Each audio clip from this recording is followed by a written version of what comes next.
It's a bit like that. Hello.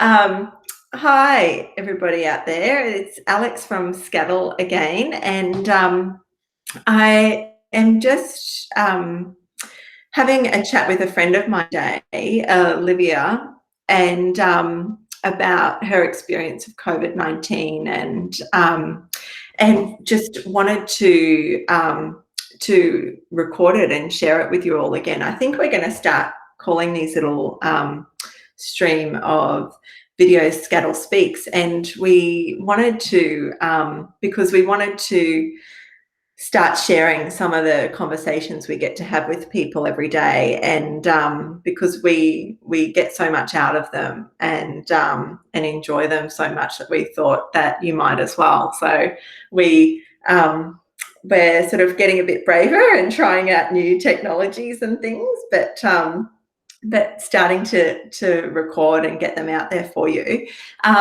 So today I wanted to have this chat with Liv because she has been working from home due to COVID-19 for close to maybe 2 months now, but it's quite a change from what from the work that she was doing. She works for UQ, but I'll hand over to Liv now to tell you a bit about what she does and what her work days are normally like, and what they've been like as a result of this physical distancing and lockdown stuff. Yeah, thanks, Alex, for having me for one. My first sort of podcast, so very excited to be involved. And hopefully, I can only speak about my experiences that have been happening over the last 8 weeks or so with working from home. But hopefully it's some people can take something away from it. So my role is normally in marketing and events. So obviously COVID-19 happening in the world has pretty much shut down every single event possible, which has meant it's been a big change for my role at UQ. And so then obviously on top of that, I'm 32 weeks pregnant. So it's been a very different start to semester one than anyone could have imagined. And I think the students have actually shown us how resilient they are in adapting to change. But I think as a staff member, it's been quite hard for me being an extrovert, being someone who's always surrounded by other people, who feeds off other people. I'm a big, team player, and to go from a heightened environment, we're surrounded by hundreds of students and staff and big campus, to then working from home solely with only the company of 2 Labradors has been a big adjustment. And I am not going to lie, I have struggled with it because it's just change. And I think we're seeing how people not only how resilient they are, but how they are managing that change and how well you cope with it or not. And I think the beauty of, and the support of UQ that I'm finding at the moment is, our supervisor often talks about, like, this is a rare occurrence. No one expected it. So let's just manage it as best we can. And there's going to be days where you're really productive, and then there's going to be days where you just want to bake banana bread, and we just have to just work with it, because there are some, while I'm at home by myself, there's people who are now working at home with their kids, or trying to do homeschooling as well. They have staff who are trying to put all their content online. We belong to the architecture school, so a lot of our content is hands-on, and it's about how do you turn design curriculum into something online where it's relying on the students to work through things themselves, has been tricky for people. So yeah, it's been an interesting 8 weeks. I'm not saying I'm loving it. I think the time alone has been hard, because Yeah, as I said, I feed so much off other people that to then just be solo, I'm just like, this is not for me. Yeah. I am so keen to come back on campus. Yeah. As soon as we get the green light, it's like I am there. Yeah. Oh, wow. I know, what a massive change. And also to be in a role where it's marketing and events, which you can't do. So I'm interested in that too, because your actual work has changed as well as the environment. So, Yeah. um, so because a lot of people, I think too, like myself, and others, like the actual work's changed, and I'm interested to know what the differences are for you around that, and how you're sort of keeping that role going during this Yeah. time when we can't have events. And Yeah. So I think for the first couple of weeks, it was more about, okay, we think the campus is going to shut down.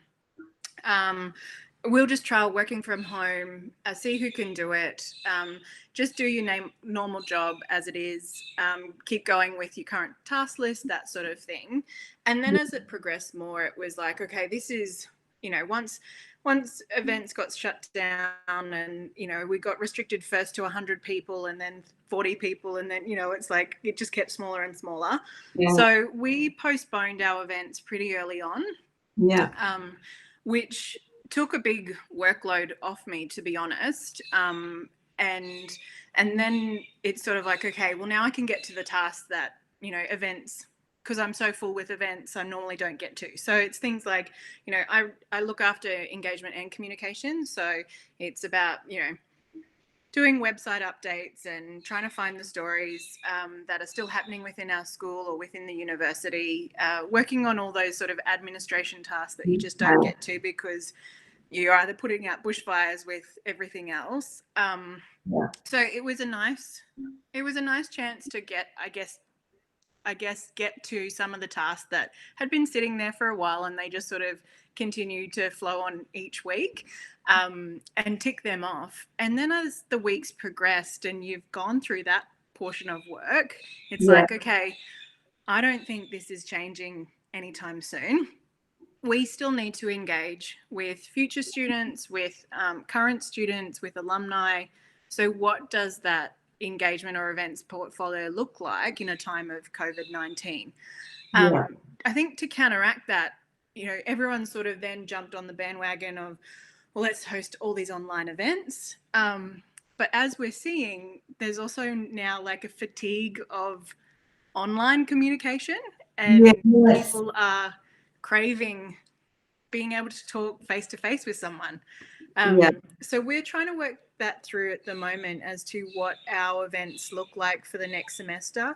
I know at a broader level, they're also talking about the larger events that UQ hosts, like Open Day, which is so important for grade 12s and 11s to come along with their parents and see the campus and see what yeah, it's all like. But what does that look like when they may not be able to attend campus? Or so yeah. it is changing daily still, and I don't know if there is a right way to do it, or but I think in this period of time of COVID-19, everyone's just trying new things and Yeah. learning new skills. And it's like, okay, I'm not familiar with Zoom and running polls, but let's do it and see how it works. And if it But doesn't work this meeting, I'm interested in that, because you and your team, you sound like you're sort of able to really talk about this experience as it's happening and keep kind of readjusting and thinking about how you want things to look during this time, given you can't do it how you did traditionally or were planning on. And I'm interested in this because I have found similar with my own work, but through talking to family and friends, a lot of our work that we were planning on doing this year is like been postponed or on hold, and we've had to really readjust and relook at, and my work turned into more sort of prep work for what might be around the corner for human service workers, and trying to make sure we're sort of ready for that. But it has been different, and I've been doing a lot of thinking and had moments where I found it really hard to sort of stay engaged with it, and I've had moments of really missing my formal work, the face-to-face counselling stuff like you're talking about, the face-to-face connection stuff.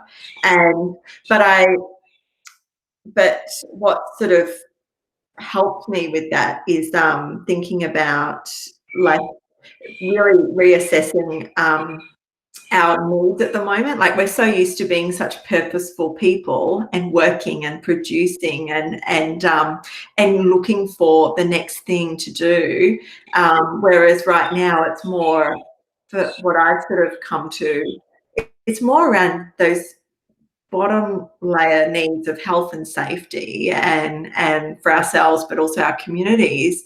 So it's like a real reframe for me, thinking, oh, okay, no, it's just, what do we need to do to keep going today? And yeah, it's a different level of thinking and working. And I just am interested in, like, yeah, how you've done that too. Yeah. And because it sounds like you are, what's helped. I think our team has been really strong throughout this, and I think I know I'm very grateful for that. And we've been seeing, a lot of compassion around.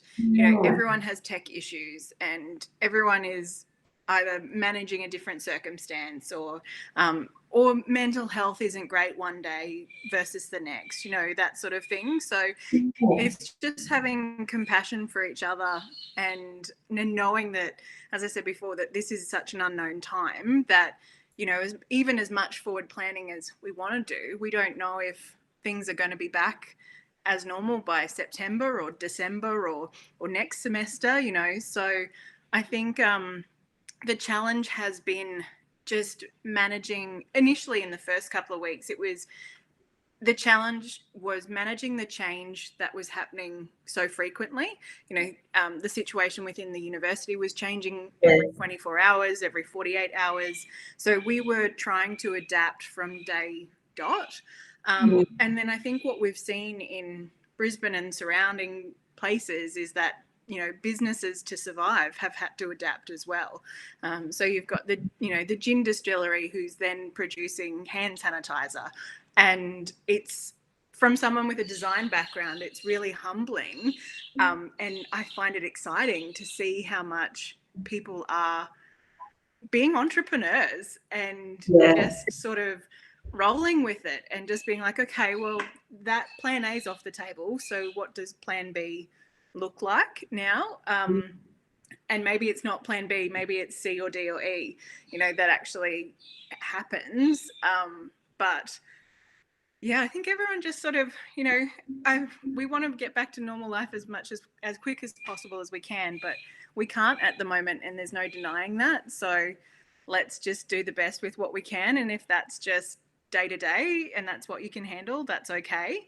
But if you're ready to think about what, the next couple of weeks or next months will look like for you, then tackle that as well. So, yeah. Right. Wow. So it sounds like you get a lot of energy too, and strength maybe from observing what other businesses are doing, and inspiration maybe. I don't know if that's the right word. You might have a different.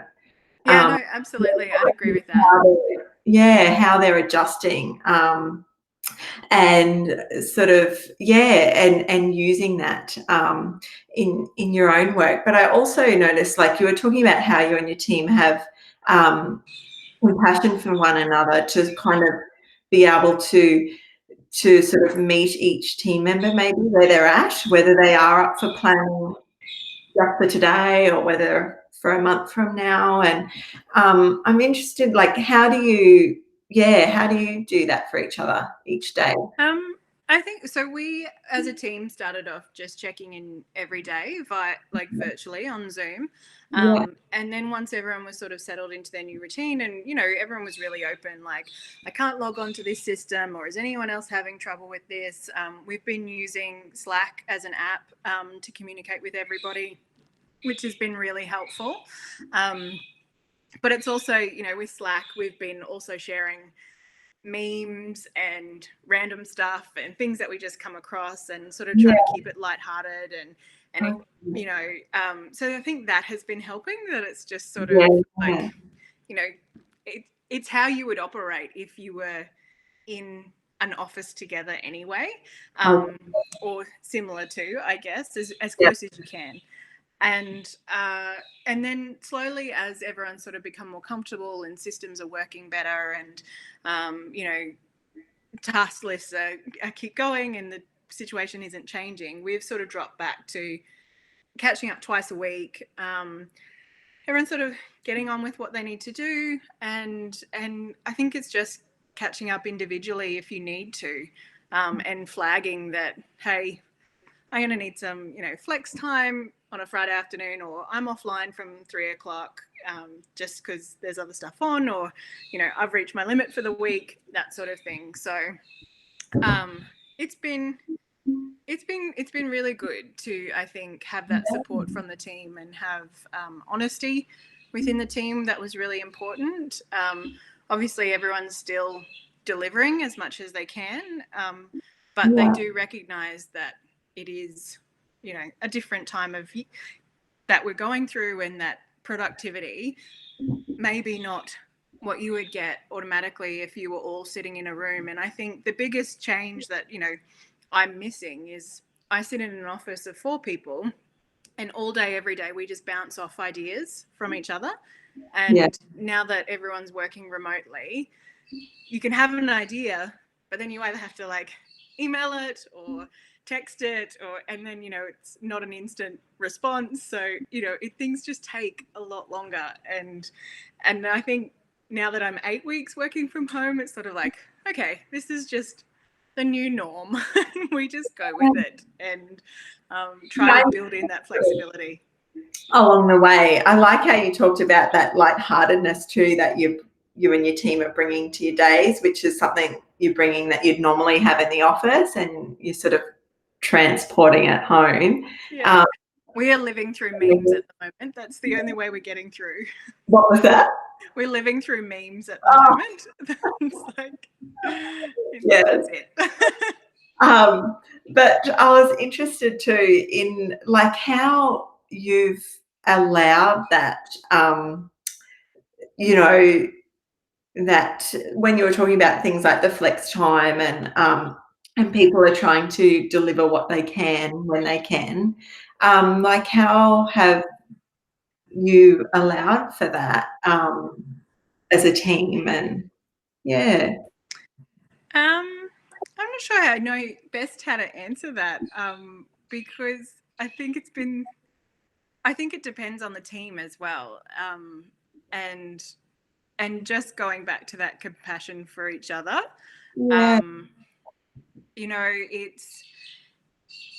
It's difficult to respond, because it actually has happened quite organically, and I think there's a trust that you will get the job done that you normally do in the hours that you normally do it, but those hours might mean that instead of 9 to 5, now you're 6 till 9:30, 10:50 to 11:21.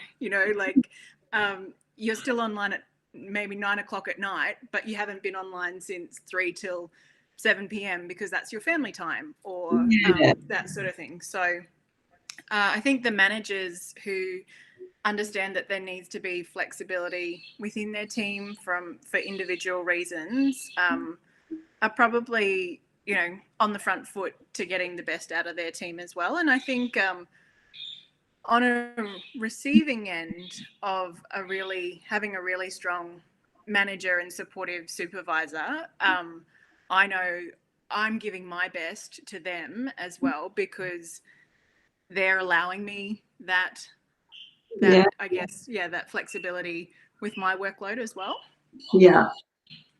So that sort of gives you that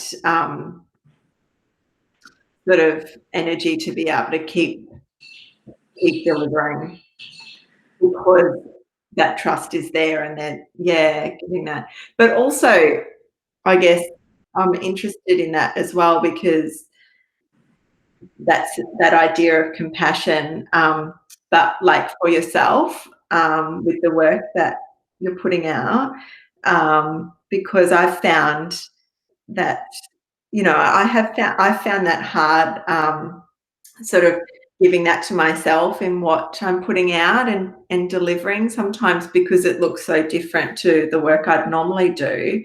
And I'm like, oh, asking myself, oh, is this enough? Am I doing enough? And yeah, so I wondered what that was like for you. Yeah. And I know I struggled with that a lot in the first couple of weeks, to the point that, I was having a lot of tech issues. Things weren't logging on. The files that I use, the Adobe software, which is Photoshop, InDesign, yeah, they're big files. They take long to load. I'm not on the network. All those things were really frustrating for me, because I'm sort of the person who, I eat lunch at my desk most days of the week. We smash it out. We get the more stressed I am, sometimes the better. Always have a massive big event listings and things on the go, and 5 different things that, you do 1 hour here and 5 minutes there and all those. So when a lot of that got taken down, it was like, oh, okay, how am I going to keep performing at the level that I thought I was, or had yeah, hoped to be? yeah, And then just being frustrated with mundane things, like knowing that if I was on campus, if I was on the network, if things were as normal, I would be super productive. But all those things had been taken away from me. So what can I do? And so I've even found now, as of last week, I am actually going onto campus 1 day a week, just to feel like I've accomplished something. yeah. Oh, Those tasks that are unavoidable if you're not on a fast network. For me, that's my day on campus, and I feel so accomplished by just ticking them off the list once they're done.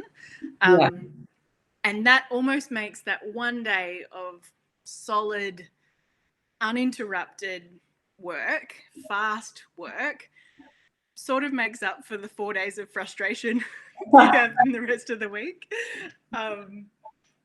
But at the same time, I mean, working from home has, you can just go and put on a load of washing, and then come back to something. Or, it does have its pros and cons, but I think the extended period of working from home, being that this is now week 8, yeah. it's sort of like, it's losing its perks very quickly. So, I am looking forward to getting back on campus and just everything being back to normal. Yes, yeah. But I like that. So you actually sort of just thought and made that decision then that for the other 4 days to be okay, you needed to have that 1 day on campus, and to be able to sort of give yourself that compassion on the other days. Is that? Yeah, I think Yeah, for me as well, like we still have staff on campus, and I think I'm also conscious that they might need people interaction. So, um, me being on campus and being able to say hello to those people gives something for me as much as I hope that it gives to them as well. And yeah, just the productivity that I get from that 1 day yeah, just yeah. helps me get through the rest of the week. Because I think you can sort of feel sometimes that you get to the end of the day and you're like, I'm not sure what I've accomplished. Absolutely. It's quite a bizarre sort of feeling. But what I wanted to check in as well, because I want to get to you being 32 weeks pregnant too. Through all this and going from working from home straight into maternity leave. But before we do, what do you think? Like, is there anything that you sort of have been thinking about through this time that you want to hold on to and carry over into whether it's work or more personal, but want to carry over into life after this distancing and Um, good experience. yeah, I think I'm not sure about for me personally, but I think what will come of this time is that working from home might actually be more of an option for some people than before. There was it seemed like there was a bit of a fear, everyone working from home and projects not still happening, or people couldn't manage, and now that most businesses are virtual, I think it will be an interesting time to see how people then manage that. So whether people then go, maybe renegotiate their own contracts to be 4 days a week or a 9-day fortnight, that sort of thing. And maybe, as I said before, I'm quite extroverted. So for me, working from home, it has proven that I don't think this is for me as an option. Yeah. Whereas for others, they might be loving it and finding that they're way more productive than they ever were at work. Yeah. So I think it's that it'll be an interesting switch, I think, just to see how many people then incorporate working from home as part of their weekly or fortnightly work routine. But Yeah. for me, it's just reaffirmed that I get so much energy from others that I need to be, I think, surrounded by so many people.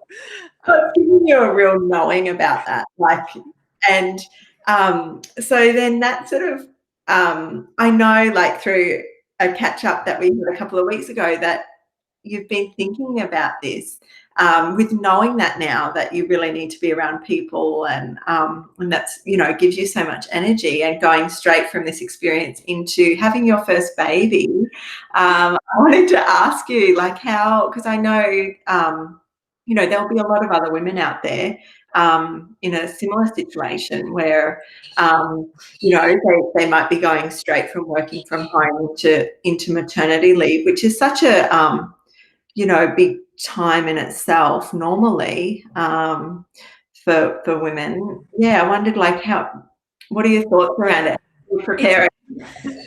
It's been interesting. Sorry, you can probably hear the birds. We've got really loud birds for some reason today. Yes. So sorry about that. Sounds like an alarm, but the things you get from working from home, all these sounds that you never normally hear. So me being pregnant in COVID-19, I think has been really interesting, because I was saying this to Ben, my husband, earlier in the week, in that it hasn't occurred to me at all that I could be in high risk if I was to contract the virus. And I know it was a concern for some of my team, and I was one of the first ones to be working from home because I was pregnant and, deemed as high risk by, the hospitals and that sort of thing. But it never really occurred to me as a main concern for me personally with my health. We've obviously taken precautions, and, Ben does the shopping now, the grocery shopping and, all those sorts of things. And hand sanitizer is a daily thing. And, but what was my main concern was that in the lead up to, while we were finding out we were pregnant and the early trimester and that sort of thing, a lot of people would talk about their experience going on maternity leave and then caring for a newborn, and how sometimes that can feel really isolating and alone, and how you have to make a conscious effort of going for a walk, grabbing a coffee with a friend, reaching out to people to chat, mothers groups, all those sorts of things, and actually being proactive with being involved, and joining new networks and things like that. So for when COVID-19 came out and we're all now practically in isolation, and all of that at the moment is off the table, that for me is scarier than me potentially contracting the virus. Yeah. Which I have found really interesting. And I'm not sure if that's just knowing how much, or learning from this experience, working from home, just how much I rely on others to feed that energy, and what I can be doing to work on myself as well, so that I'm getting that energy from within, if it's not available in a physical sense. So I think, family support have been amazing, but it's also, it's finding that information that wasn't there for us, or it is a different experience to other people who aren't giving birth in a pandemic, and just managing how we do that, and how I get comfortable with our new routine. So, and what our routine, I guess, looks like once we've had the baby as well. And I think making sure that my partner knows where I'm at with with mental health and my headspace, and being honest, having honest conversations with him about concerns, and finding out what his concerns are as well. Like, So how do you do that? Because I love that. But like like when does that happen in your day where you and Ben would share that? And how did that just start happening organically, or did you sort of intentionally go, oh wait, hang on, I think we really need to build this in? I think it sort of happens organically, I guess. I know Ben reads me pretty well, so he knows when I'm sitting on something, or I'm not that great at verbally speaking when I'm not doing well, or I'm sort of just mulling something over. I normally, I guess, in my past, I've needed to take in information and then sit with it for a while, and then when I'm ready to share, I will. Yeah. But I think because I've been fortunate in that our antenatal classes, not classes, my antenatal appointments have still been face to face. So, Okay. but it's only just with me. So Ben's not able to attend any appointments. Oh, cool. Yeah, with the So I think out of that, because I'm relaying information, what's been said to me, and the questions that have been raised within those meetings, it's sort of forcing us to have those conversations about, okay, the midwife said this, what are your thoughts on that? Where do you and I sit with XYZ? Yeah. So that relaying the information has sort of paved the way for you guys to be able to have some more conversation about where you're both at, mentally and in preparing. Yeah, I think so. Oh, yeah. So, I mean, I know it's been hard for him not being able to attend the appointments, just because, it's such an important time for both of us. And I think one thing that I take away, I need to be more aware of that while I'm still getting what I need and I'm still be able to ask questions, that's not an option for him to ask his questions. So I guess I sort of see my role in those appointments of making sure that I've touched base with him prior to the appointment to see if he has got any questions or concerns that I then ask on his behalf, because he's not there physically. So. Lovely. Yeah. So he's still you're really being intentional about trying to involve him, keep him there in that appointment, even though he can't be there physically. Yeah. So we've spoken about, at the moment for us, there's not an option to have visitors at the hospital, which will be different to other people's experience of, grandparents meeting first grandchild and siblings meeting, each other and that sort of thing, or but I guess you try and look for the positive in that. It means that for a few days it's just Ben and I and our newborn, and and bonding with the baby. And if we've waited 9 months to meet this little person, that maybe an extra week to meet the rest of the family is a small sacrifice to make. And I completely understand why the healthcare system has had to implement the restrictions that they have. And we certainly, while our due date's not till late June, I certainly don't see visitors to the hospital as one of the first sort of restrictions to be lifted. I think that will be quite some time. But our midwife team has reassured me that it won't get to a stage where partners aren't allowed in birth, which has been the case overseas. It was something that I was concerned about, that it's like, if I have to do this by myself. Yeah. Oh my gosh. That's quite scary.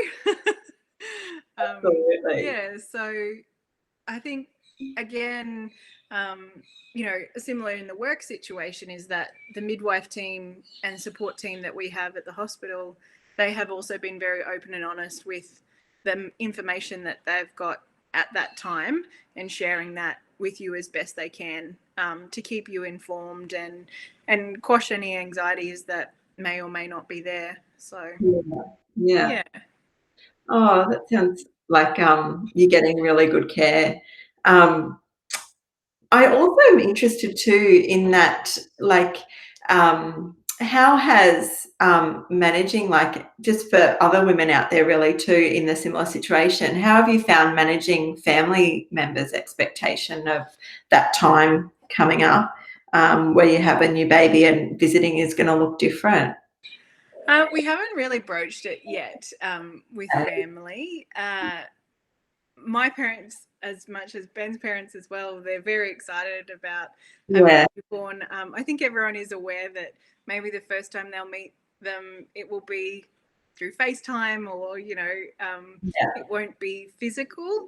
But they've also been very supportive of making sure that, I think, we're comfortable with the situation, and that when the time is right, everyone will, there's plenty of time for cuddles and things like that, once the restrictions are lifted. So they've been prepping themselves, getting their whooping cough shots and the flu vaccinations, and so it's like when we can go, everyone's ready to meet our little person. So Yeah, excellent. That sounds lovely. And I just, something you mentioned earlier too around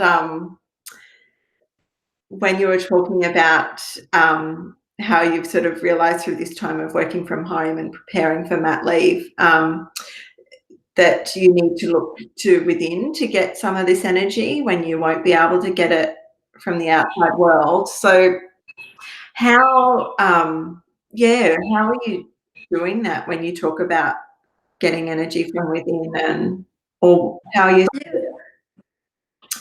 I'm not sure if I've mastered it yet, put it that way.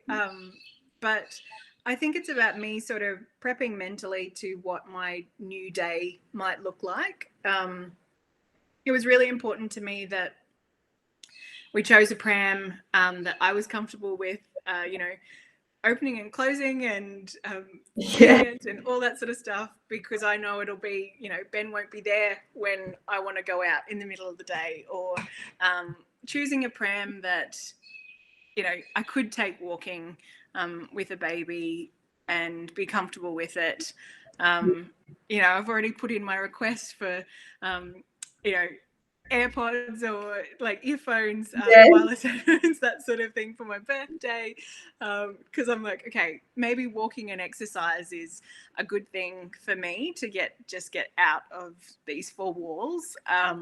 And I can do that hopefully, maybe not in the first couple of weeks, or maybe not in the first 2 months, or who knows what sort of baby we will have. But I would like the option to be there. And it has been hard, because I think with the additional weight that I've been carrying with the pregnancy, I was finding heaps of relief in things like going swimming and just doing laps at the local pool. So having no longer being able to do that, and finding a suitable replacement that gave me the similar amount of joy for myself, has taken a couple of weeks, and so now I do an online physio class on a Friday with other women who are going through the same thing. It's a pregnancy class that our physio has set up, and that for me has been really beneficial to know that I can still exercise and I can still move my body and stretch and incorporate those littler things into my daily routine to help me, I guess, feel happier within myself, and feel like I'm growing this baby and nourishing this baby as best I can in the situation that we are. So I think I'm in for a rude shock of having a newborn and that may go out the window when you're sleep deprived. And, I've sort of said to Ben that does he realize when he comes home after a work day that I've been at home with this baby since 6 a.m. and I'll be ready to palm the baby off and have some time to myself. So I think it's also about getting him to realize that as well, or, that both our routines will change.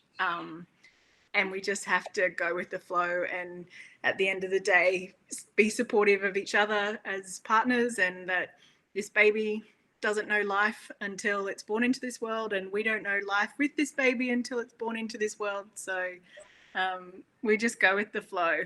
So I think I love that you guys are talking about that already, though.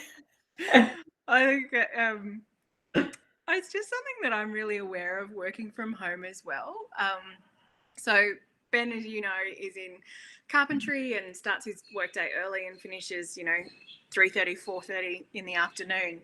Yeah. So he needs that time when he's at home, when he walks in the door, to sort of decompress from his day. And I'm really conscious of that. I've been at home all day and I'm like, another person, yay, someone to talk to, but not to bombard him with that. So I try to structure my day that I finish, half an hour after or an hour after the time that he walks in the door, just to allow him that time to decompress, because I know how much I value that time just sitting with your own thoughts. And I used to probably get that in the commute home from St. Lucia to our house. So it's been sort of like, but then I think about when we have this baby and it's like, right, mate, that's it. You're not, you don't have that time, because I am going to be wringing my hair out. Time to decompress is gone. Yeah, exactly. If I don't have that time, you don't have that time. Oh, it sounds like COVID and the isolation has sort of started this process for you guys already. Well, thank you so much for sharing all that with us today on Scattle Speaks. And I can't wait for baby Dwyer, and wish you guys all the best with the last couple of months of preparing, and hope we get to catch up soon and hear about it and how it's going. Yeah, thanks for having me. Thanks, Liv. Enjoy the rest of your day. Bye. Bye.